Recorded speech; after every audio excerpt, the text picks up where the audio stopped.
Welcome to tonight's webinar. My name is Maureen Martin, and I'm a Programs Manager for CAN-DO Multiple Sclerosis.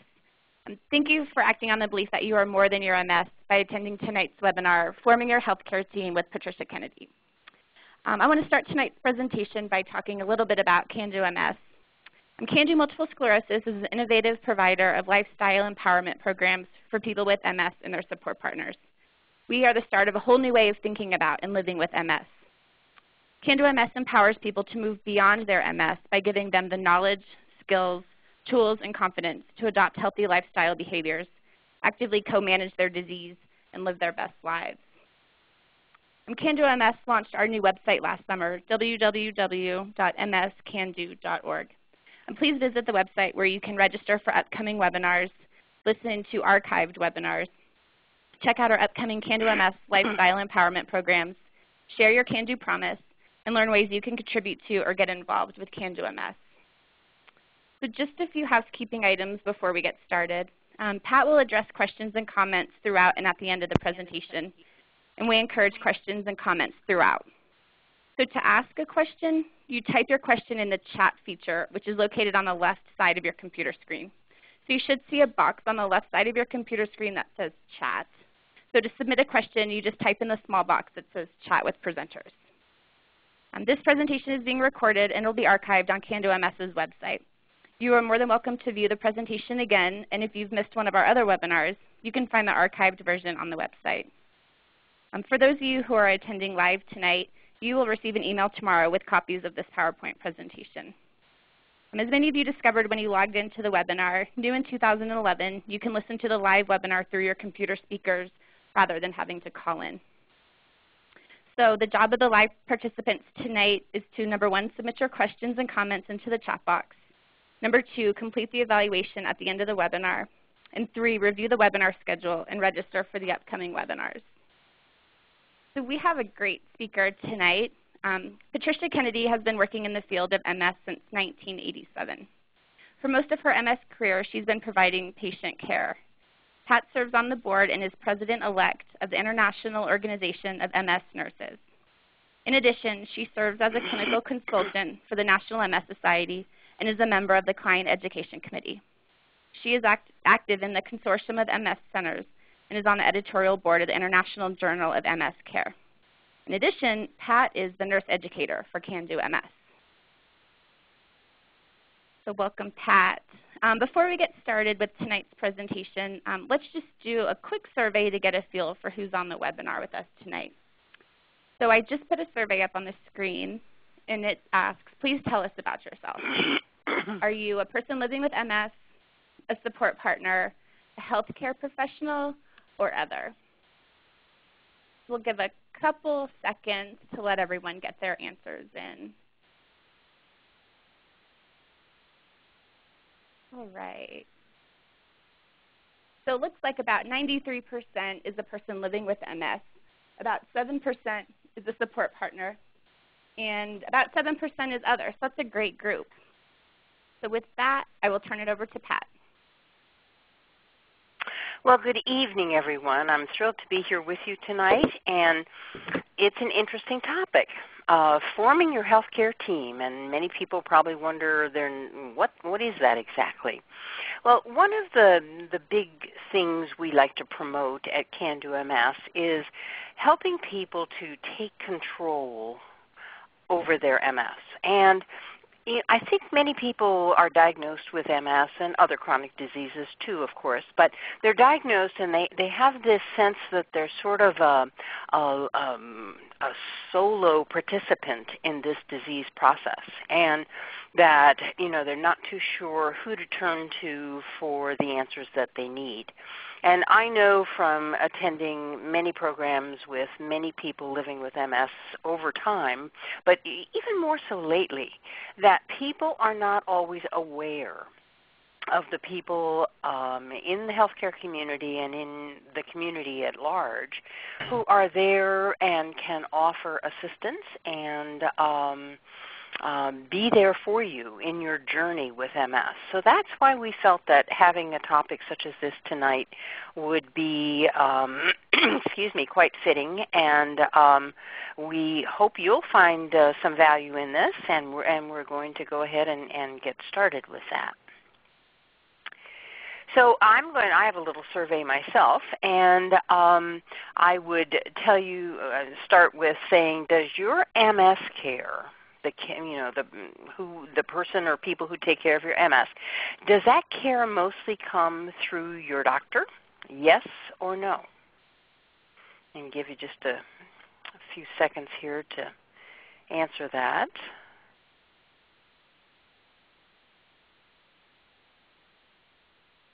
And it looks as if 80% of you do get the majority of your, now we're changing on those results. 72% of you do get most of your care through your doctor, and some of you get it from other places as well.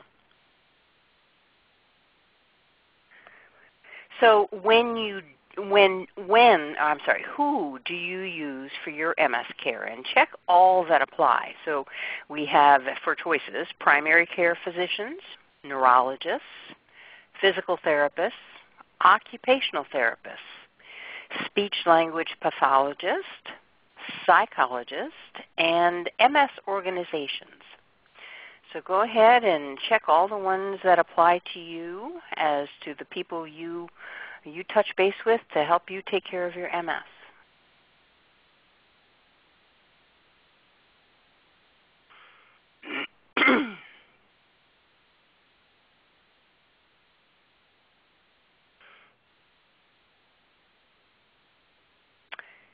And let's see if we're going to change any of these significantly here. I see that most of you see a neurologist. Many of you contact your MS organizations. Some of you have primary care physicians, see physical therapy, and fewer of you see occupational therapy, speech therapy, or a psychologist. So that's very interesting, and I want you to kind of keep all this in your mind because there are a lot more people out there to see, and we're going to be talking about who they might be. So as we move on, I think we're moving on. Yeah, there we go. What is the definition of a team? Basically, it's a number of people that are associated in a common effort. Now, this can be a team of any kind doing any kind of activity. But when we're talking about a healthcare team, this is a group of people with whom you're comfortable and you trust, and they're going to help you manage your MS over time. So for the rest of this evening, that's the kind of team we're talking about. So I think we'll be touching base on any number of people that could be on your team and see if maybe you actually don't have more people on your team than you actually think you do. So why do you need a team? I find and have found over the years as I've taken care of people living with MS that the responses I get from people are similar to these. You know, I don't need a team. I can take care of this myself. I mean, this is no big deal. I'm a grown-up. I can do this. Or I don't need a team because my doctor is going to tell me what I need to do, so I'll just wait, and then when I'm told what to do, I'll do it. I'm part of a really strong family, and we're all in this together, and I'm just going to wait for my family to we'll meet together and decide what I need to do next. I'm newly diagnosed. I'm really not having any symptoms right now, so I see absolutely no reason that I need to see anybody else about my MS because of the fact that there really isn't anything going on for me at this point in time. And when it comes to physician on your team, I don't have to like my doctor. He or she just has to be good. So already, if that's the feeling that you're having, it's telling me, if I were talking to you, that this isn't necessarily teamwork, This is a matter of me patient, she provider, and there's not a lot of teamwork there. I go in, give my problems, they give me answers, I go home. And so we're going to try to change that thinking a bit tonight and make sure that, in fact, you are utilizing everyone that you see as part of your team. So when we talk about teamwork, the list of team members is lengthy, and I'm going to show you that list here in just a second. Just know that just because they're on this list, that you may never have to enlist the aid of all of them. But I really think it's important that you know who is out there. And again, I have spoken with groups, some recently, where people said, I had no idea there were such people. So maybe you'll learn some of that tonight as well. And you know, some people who have MS have more problems than other people with MS. And so when that's the case, your team may be a larger team, and people with less problems may have a smaller team. But the point is, nobody has to do this alone. So get to know what's available in your community so you'll know who to call if, in fact, you need to. Remember that taking care of MS really, though, is more than just seeing a healthcare provider, taking a medication, and seeing some sort of perhaps a rehabilitation therapist. That's what most people think of when it comes to care for MS and who they need to see. But teamwork actually stretches way out, and it involves things that go on in the community, what's available in the community, what you participate in the community. It involves how things go in your household or in your family, in your immediate circle. It involves your workplace if you're still in the workplace. It involves your recreational activities because things might change with MS, and so some of those activities may change as well. And certainly your independent function may change, and therefore your need for other people to assist you may change. But the person living with MS is the very center of all of this. It's the most important member of this team. And he needs to care for, he or she needs to care for whole health and whole person. So now we're stepping out of that, this is all about MS. Now we're stepping out of, I have MS, but I also have the rest of me to take care of as well. And so I want you to keep that part in mind as well as we move forward. Remember, as in all things, it's all about the balance. So we're really trying to get you to think beyond the fact that you're facing a disease and thinking in a larger way about what else do I need to take care of? What else do I need to do for my quality of life and for getting myself centered, getting myself all put together. So this now is a picture of, it's coming up here in a second, of all the people who could potentially be on your MS team. It isn't a complete list by any stretch, but it certainly encompasses many different aspects of the world around you and the people that you might need to call upon. And I'm going to be going through each of these kinds of either professionals or community folks or whatever.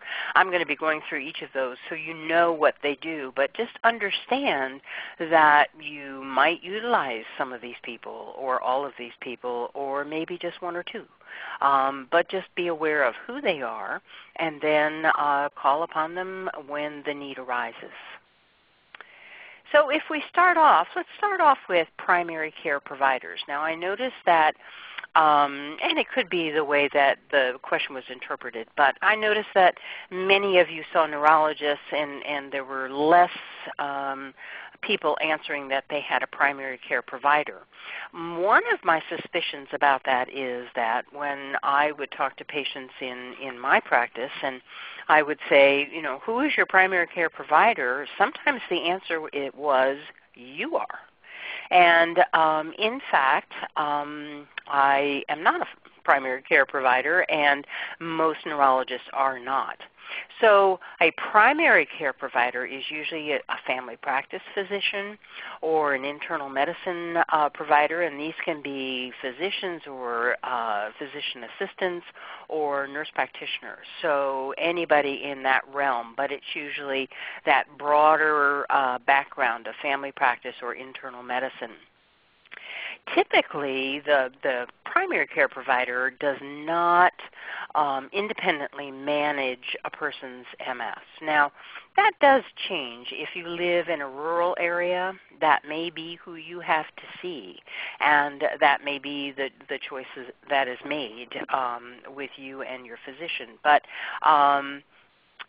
generally people will have a primary care provider to take care of everything else, and then we'll have a neurologist to take care of the MS. It is, however, essential that you have a primary care provider, regardless of whether he's managing your MS or you have a neurologist also, because there is the rest of you. And I have a friend, and she has always said this, and so I have borrowed it from her, but you can have fleas and lice at the same time. And so just because you have MS, we need to realize that you can have all kinds of other things as well. So you need to have that primary care provider to assist you with all of those other things that can happen to you in your body. But remember that your neurologist is not your primary care provider. And so if you have a sore throat or an infection or a tick bite or whatever, you're not going to see your neurologist for that. You're going to see your primary care provider for that. So a neurologist. Most people with MS, not all by any stretch, but most people with MS see a neurologist for all of their MS needs. Again, depending upon where you live and the community that you live in, that may not be true for everybody, but most people. In an ideal world, neurologists will work hand in hand with your primary care provider to share in your care. And the reason for that is that they're both seeing you, the person, just seeing you through different eyes. And sometimes things go on with your MS that the primary care needs to know about, and so that communication would need to happen. Or something may be happening in your general health that your neurologist may need to know about. So it's ideal if the two of them can talk with one another. Doesn't always happen, but it would be ideal. Some people, when they're choosing their the person taking care of their MS, they may choose an MS specialist. And that's generally a neurologist who has quite a bit more experience in dealing with MS. So you can have a general neurologist who are, they're responsible for taking care of neurologic issues of all types. But some people, some neurologists, then go on to specialize a bit more and deal more with MS and less with some of the other neurologic conditions. And some people, if they live in an area where there is one, they may choose to attend a comprehensive MS center. So people have all kinds of choices when it comes to that kind of neurologic input.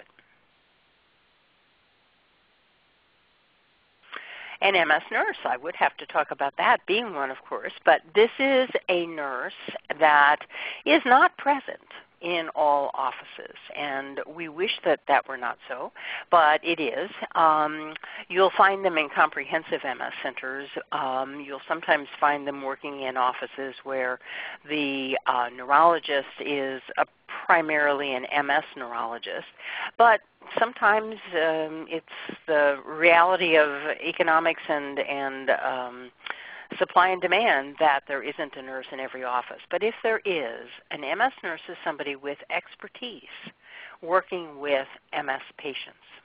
And this is the kind of a nurse who will be able to have the time to sit down with you, answer those questions that you have that didn't get answered perhaps with the physician. Deal with the issues that you're experiencing, if it's a symptomatic kind of a thing or something with your family or something going on in your world. That's someone who has time to sit and deal with that with you.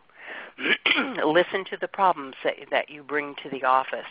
And they can also make referrals to other team members as necessary. So those referrals don't always have to come from a physician. They can also come from someone like an MS nurse.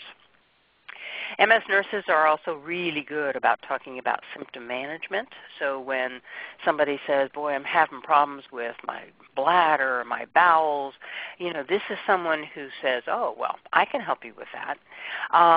Medications. Medications are very complex, as you know, and if you have questions or you didn't quite get it, an MS nurse can help you with that. And MS nurses can also work not only with a person living with MS, but also their families and their support partners over the course of the disease. So all the questions are not asked in the very beginning of MS. They're asked over the years. And so that's what MS nurses do. And if you're lucky enough to be in a practice where there is one, then you're lucky indeed. Then we look at community health. Now, what is community health? Well, it can encompass actually a number of things. There are times when people may need the assistance of someone in home health agencies. Home health agencies can help to provide additional care in the home. And this may be needed in the event that more care is needed and the care provider in the home is not able to provide all the care necessary. Sometimes home health agencies function to offer a little respite for the family members, and it's crucial that they be able to do that. And so home health agencies are out there. Now, who pays for them? Well, many insurance policies certainly include home health. There are stipulations, and you have to know what your insurance looks like to know whether you're going to qualify for this or not. But insurance companies and also Medicare and Medicaid can help to provide that, but there are certain rules and regulations that you have to follow to be able to use home health agencies. Also in the community, you have durable medical equipment providers, and we call that DME. And what these are when you need to look at buying a cane, when you need to look at a walker, a wheelchair, maybe some sort of an orthotic, a brace on your ankle perhaps. These pieces of equipment need to be purchased from someone who sells such things. You may need a prescription for many of those things, but you certainly need to have a provider of durable medical equipment who is familiar with MS and what your needs are. It really isn't real appropriate to go buy, let's say, a wheelchair from Walmart. It will certainly suffice for the moment, but in the long run, it's not perhaps going to be well fitted for you. It may not be comfortable. Some wheelchairs, if the angles are wrong, they may increase some of your symptoms. So if you're going to be needing this durable medical equipment, and especially the bigger pieces, then you want to make real sure that you are dealing with somebody who knows the right kind of equipment to suggest for you. That prescription for this equipment, if it's needed, can come from your neurologist. It can come from your primary care provider if they're savvy on what your needs are, or it may come from a physiatrist, and I'll talk about what a physiatrist is in a minute. But just understand that just running out and buying a cane and then not knowing what to do with it is probably not a good idea. So you need to have a bit more information for that.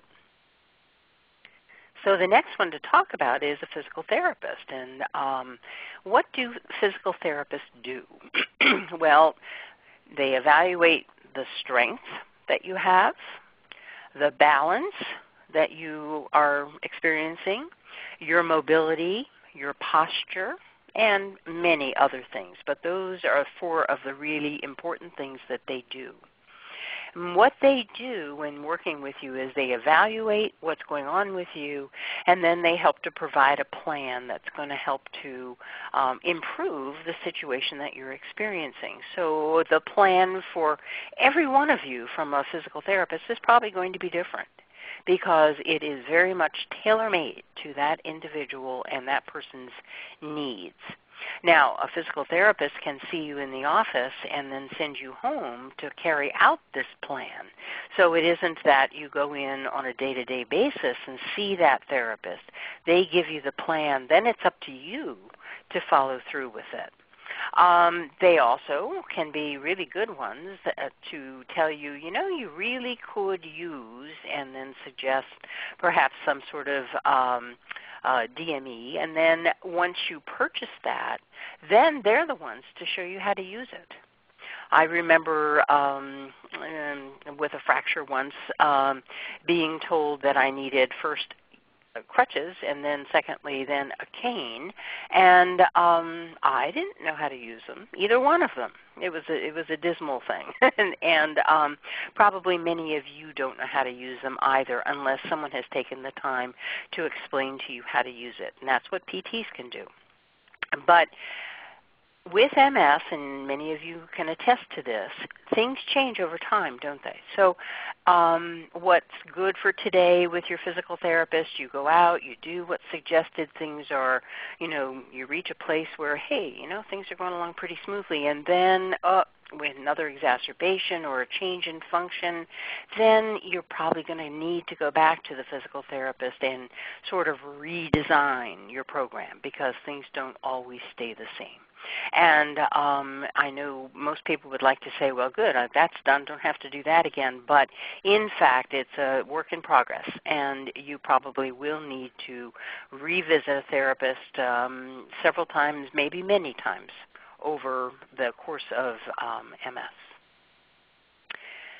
The next one we're going to talk about is an occupational therapist. Needs to come up here.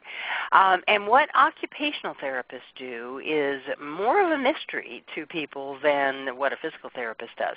But what they work on is helping you to achieve everyday skills, what you do from morning till night. They can also work with you in the workplace so that you can improve the function in your job site. So whether it's equipment you need, or whether it's a different kind of chair that would be beneficial, or whether your office would be better in a different place, whatever the case may be, but they can come to the workplace and assist if you need that. They tend to focus on upper body function. They also are incredibly good at helping you with assistive technology and telling you everything that's available out there. If you're having some problems doing some functions, there are many pieces of assistive technology that will help you. They can also talk to you about strategies you can use when you're dealing with vision issues, when your vision is not as good anymore, or if you're having problems with cognitive or thinking skills, because they can not make it get better, but what they can do is teach you compensations that you can use so that you're able to pick up what you were doing before. You're just going to learn how to do that in a different way. They're also quite good at helping you learn how to manage your fatigue. So don't forget the occupational therapist. Speech therapists are, they do many things. They certainly work with you on speech, the word that comes from your mouth. They also will work with you on difficulties you might have with swallowing. And they're also skilled, if they've had the training and the interest, they're also skilled with working with you on cognitive issues. So they can work with you on speech and communication, and whether that's, your words aren't clear, or people around you are saying, boy, I don't understand quite what you're saying, that's a therapist can help you with that. Many people with MS will will say, I'm having some problems with swallowing. I'm choking a lot. I cough a lot after I drink water or something like that. They can help you with identifying the swallowing problem and then offer you some suggestions as to what you can do to help you to swallow better and more safely. And they can also work with you on, just like the OT can, they can work with you on cognitive issues, on helping you to manage memory issues and organizing yourself and your family and your household, planning for today, planning for the future, and also problem solving. So very practical information and someone really good to know in your community. And you always want to ask the questions, do you see a lot of MS patients? Do you have a lot of experience in doing this? Every speech therapist is not the same. Every OT is not the same. You need to ask those questions. The urologist. This is a physician who has extensive training in the urologic, or the bladder and kidneys, the urinary tract system. And many people, as I'm sure many of you on this phone call can attest, you'll have problems with your bladder off and on, or perhaps all the time. And you may need an evaluation from this particular specialist. And I can tell you that if you have significant issues with your bladder and the simple things that you and your family doc or your neurologist have tried and the bladder just is not behaving, see a urologist, because they can do the testing that is needed and then they can make the recommendations that will perhaps make the biggest difference in your life. So they're wonderful people to know, and sometimes if your bladder is not working well, that puts you at high risk for kidney issues, kidney infections, and general health deterioration. So it's really important that you take care of that urinary tract. Urologists also are skilled at working with men who have sexual problems, such as erectile dysfunction.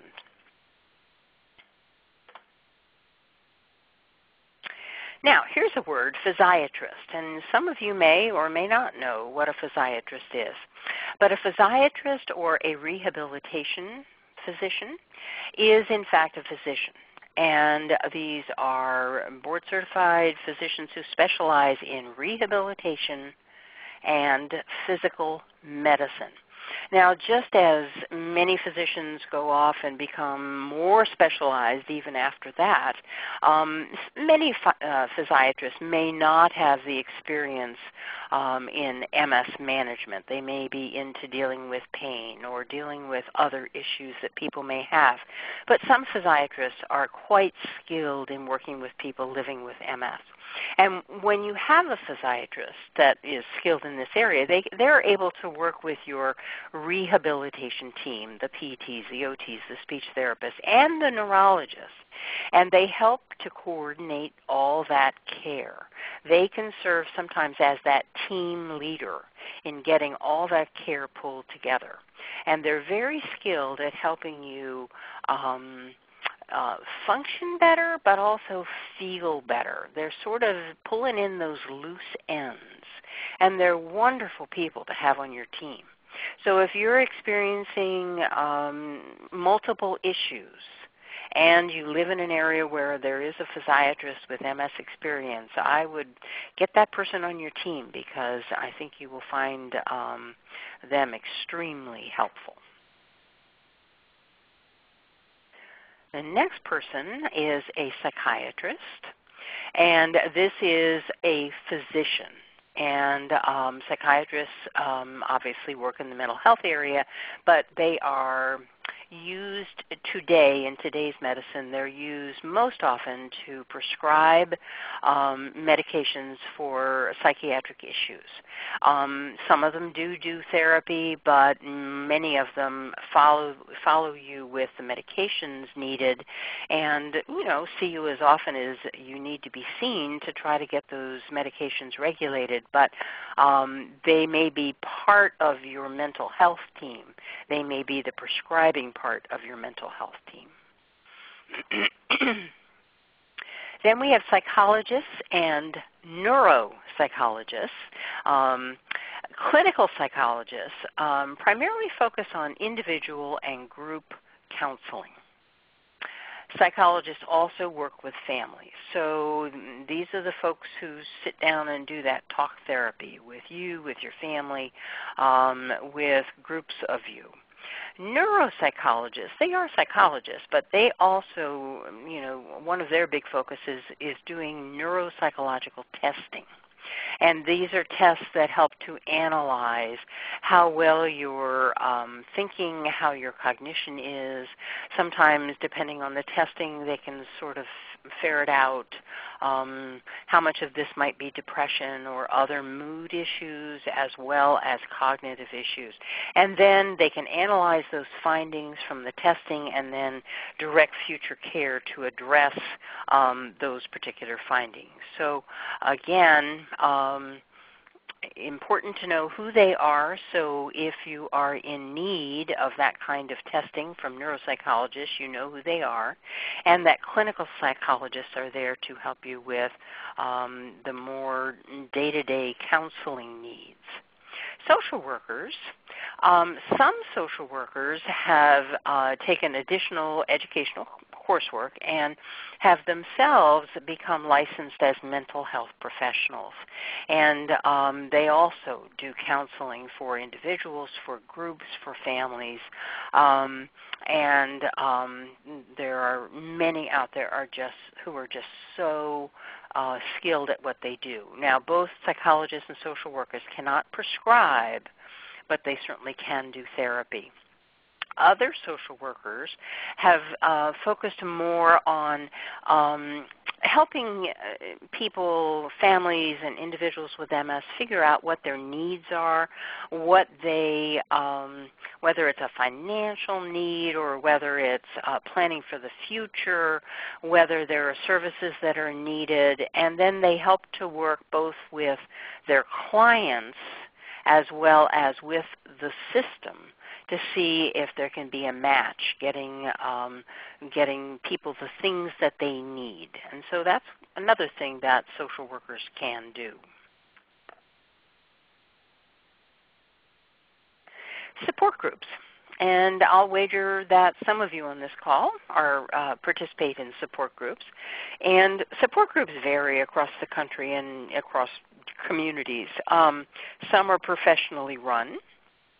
Some are peer-directed. Some are supported by MS organizations. Others pop up from, a group of people who sort of live in the same area and discovered they all had MS and they decided to start a support group. Some groups are online.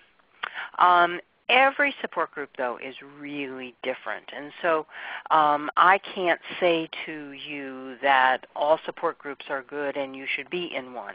I think if you're thinking about a support group, visit a few and see which one seems to meet your needs best. But groups can offer really necessary support and education. So for many people, it's just the ticket. But some people aren't group people, and to go to a support group just would be foreign for them. And that's all right as well. So support groups work for some people really well and not so well for others. So if you're interested in it, you can certainly call some of your community agencies and ask where the support groups are, and ask other people with MS if they go to a support group and find out that way as well. Friends. Sometimes when you're diagnosed with MS, is it not true that people who have been your friends sometimes kind of fade away? And I think that's true with many chronic diseases, and it certainly does happen with MS. But good friends tend to stick with you, and they tend to be good friends through thick and thin. But when you're somebody's really good friend, whether you're somebody with MS or whether you're a good friend of someone else who has some other issue going on with with them, remember that friendships have to be nurtured from both sides. It can't be a one-sided relationship. You need to have both people leaning on each other and also providing support for the other person in equal measure. And you'll find that friends will make any of your life journeys more pleasurable in spite of how rough they might be at times. Financial advisors. Every one of us needs advice on finances at some point in our lives, and many of us wait way too late in life to start making some important financial decisions. And people with MS are no different. But I think it's important to not put off making your financial decisions until the time is now. All of a sudden you say, gee, I wonder what I should be doing about getting this sort of a plan or that sort of a savings plan going. You really need to do that sooner than later, and this conversation would be held whether I was talking to you with MS or not. But I think it's important sometimes to talk to a financial advisor, unless you have just more money than you know what to do with. We have to make our monies go as far as we possibly can, and we need to know what our options are and need somebody to help us answer our questions about what to do with our finances. If you don't know who to contact, you might contact the National MS Society. They may have the information of what's available in your community, and especially people who might, in fact, have some experience with dealing with MS. MS organizations, again, they do all kinds of things, and depending on the organization, they focus on different things. So information, education, support groups, newsletters, referral services, social support, and they offer programs and social events and recreational activities. So get to know who they are. Some of them are the National MS Society, the Multiple Sclerosis Association of America, the Multiple Sclerosis Foundation, and the Consortium of MS Centers, which has a really good website full of good information.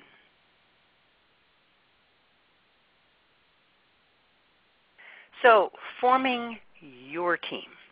So when you are beginning to see that you have some needs, whatever those needs might be, you can certainly start by asking your provider who would be the best person to go to. Or you can ask other people you know, who would be the best person, who would you suggest? If you're having to call around in your area, ask that question. How many people with MS do you see? Do you have much experience in dealing with people with MS? Do you know anything about MS? That would be important. If your provider doesn't know or you can't find out any other way, again, call your local chapter of your National MS Society, or talk to people in your support group, talk to the other organizations that are out there and find out that information so that you're making good choices. When you have this individual who's helping you and your needs and trying to be on your team, ask how they're going to be helping you and how they're going to talk with the other people on your team. Are they not? Are they going to just say, oh, I don't do that? It's important to have a team leader and someone to sort of coordinate it all. Now, I know some people who actually do that for themselves. They're their own team leader, and they're kind of keeping track of records and making sure that information goes from this provider to that provider to that provider. But other people don't feel that they have the capacity to do that. Family members may do that. Sometimes family practice providers will do that for you. But it's important that you just don't have all these people out there doing things for you. Someone needs to be in charge. Physiatrists, again, are really good at doing this. And again, primary care docs can do it. Neurologists usually have, because they're specialized, they're maybe not going to be as apt to do this as others. You can ask to have copies of your records that be sent to your team leader. You can have copies of your records sent to you if you want that. So that if you do that, then you know where your records are and you can share them with the other providers on your team. And if you have a complicated situation, you certainly can ask your provider to contact in whatever way, whether it's through email or through a letter or through a phone call, contact your another provider on your team so that that communication occurs and that everybody's in the loop, and especially in the loop concerning you.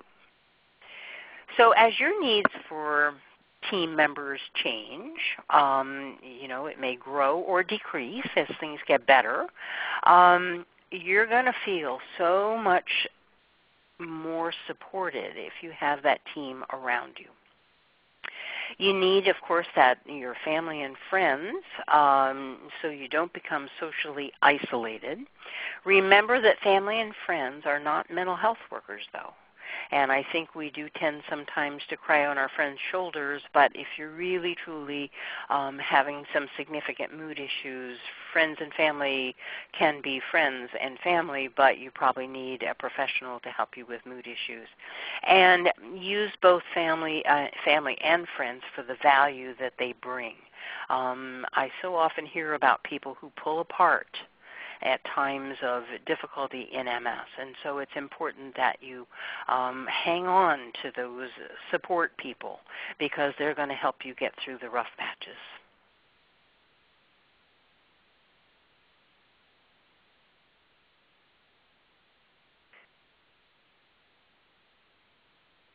Just waiting here there we go. The more people involved in your life, the more effective you will be in managing the emotional and physical effects of your illness. And this was written by someone else, but certainly holds true for all of you. The more people you have in your life, the less dependent you will be on one of them to meet all your needs.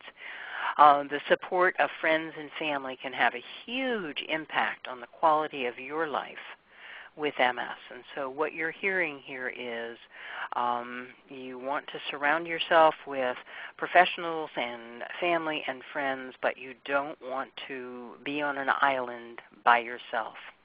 So if you can see this picture, you don't want to do this where you're carrying the whole load yourself because you're going to find yourself kind of flying around in the air there. What you really want is that whole big team of Clydesdales marching on in front of you because they're the ones that are going to help pull you along. So with that, I am going to stop talking. And Maureen, do you have questions that have come in? We do. We have some really good questions. Excellent. First, I wanted to let you know we've received 3 other suggestions of who should be on your team or could be on your team. Good. Let's hear them. In fact, maybe you could just touch on those. Okay. One person suggested an acupuncturist, a nutritionist, and an ophthalmologist. Absolutely. An acupuncturist is utilized by many people for different symptoms, and they're utilized for pain management, they're utilized for relaxation. There are many ways that people use acupuncture and seem to find good relief from that.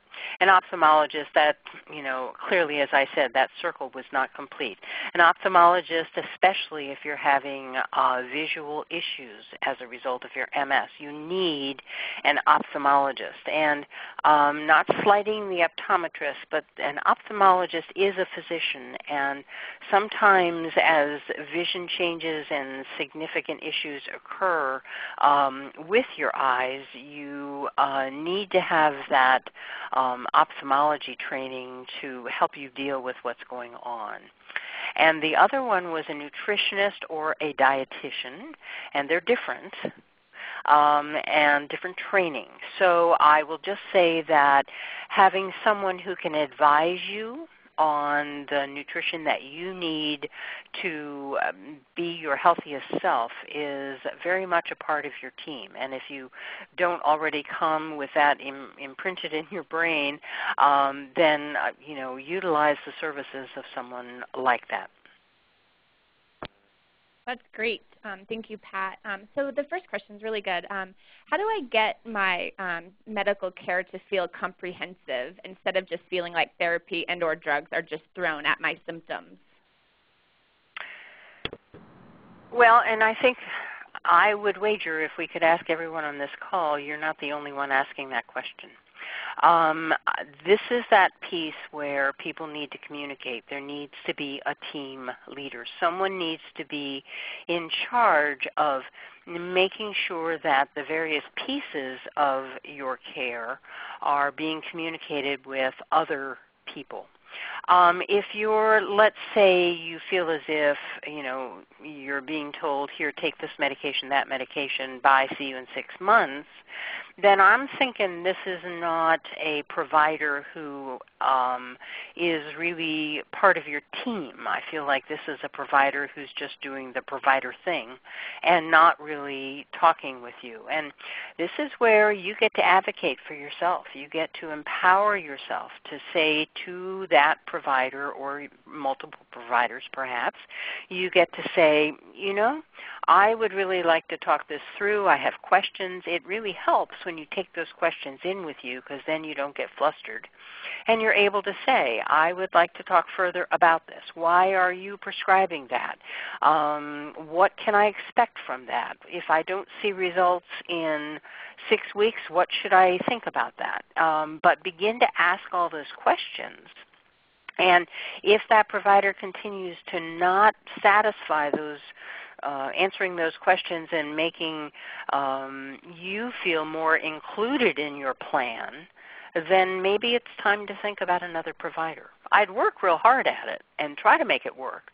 But if you're having problems with that, we don't all like everybody. So you may need to find somebody else who could better meet your needs if that's what's happening. Great. Thanks, Pat. The next question asks, my nurse who does my MS medications keeps track of my symptoms and lets my neurologist know if I have questions. Is she considered an MS nurse? Well, I think we can. There's a formal MS nurse certification. That's the classic MS nurse. But there are many nurses out there who work in offices and function in just that way. And they're there for you. They're there to answer your questions. They're there to communicate with your physician. And yes, I would call them an MS nurse. But the real true definition is a nurse who's been through the MS certification examination and meets the qualities laid out by the certification board. Great. The next question, I am moving halfway across the U.S. Should I get my records and take them with me or try to find new providers and have them transferred? Oh, that's a good question. Having just moved across the country myself, I can relate to this. When you take your own records, they're in your control. And then when you go to a new provider, you can just take them in with you. Or you can take them to the office ahead of time so they have time to look at them. I have found that sometimes when patients have had to, write off and get their records sent, sometimes there's a delay. It's always on the bottom of somebody's to-do list, getting to that Xerox machine and copying off those records is not something somebody wants to do. So I think the best answer is to take them with you, but, you certainly can send away for them as well.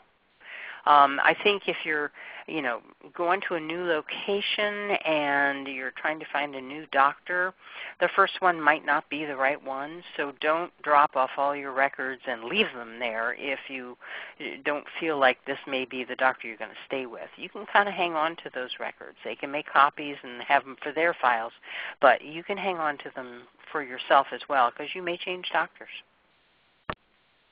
Great. Thanks, Pat. We have time for 2 more questions.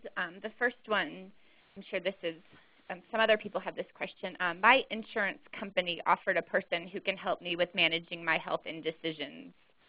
Is this a good idea?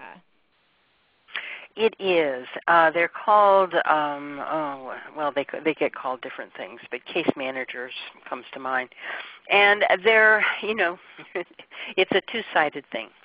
They work for the insurance company, okay? So kind of guess whose side they're on. But on the flip side of that, what they're trying to do is better utilization of resources. And so if you have MS, then there are many services that will be common to people that have MS.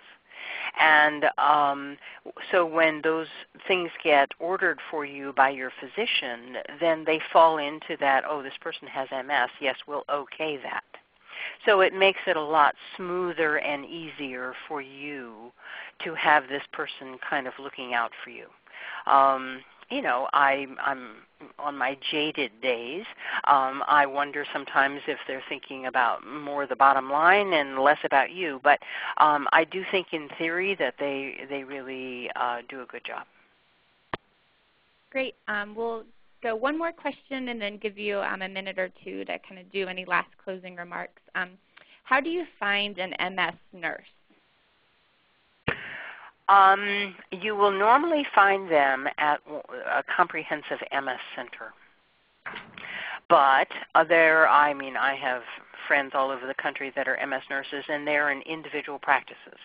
So I think you need to call the National MS Society, ask them if they know.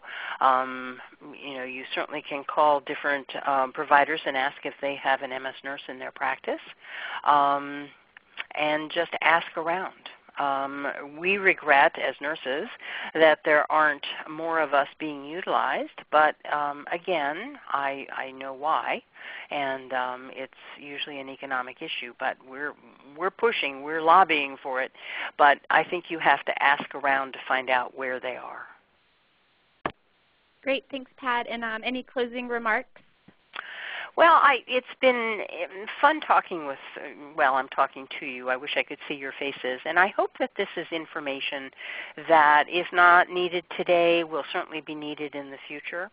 And you can at some point say, oh, that's what she was talking about, and know exactly, oh, I need to get in touch with this kind of a person, or talk to your existing provider now about, should I be seeing a physiatrist, or should I be seeing a urologist, or should I, whatever the question may be. But now you have more tools in your toolbox. And so utilize those tools so that you can make this journey smoother and have a better quality of life. So have a good evening. Great. Thanks so much, Pat. That was an excellent presentation. I just want to remind everyone that the next webinar is June 14th, and the topic is cooling techniques and devices. We'll have two presenters, Elizabeth Bullard, who is our CAN-DO MS program consultant, and she's an occupational therapist, and Peter Demiri from the Multiple Sclerosis Association of America, and he'll be talking about some of the programs that they offer. So when this presentation is over, you will see a survey appear on your computer screen. So please just take a moment to complete the survey and help us to continue to improve our webinars. We value your feedback and input. So thanks again, and have a great night.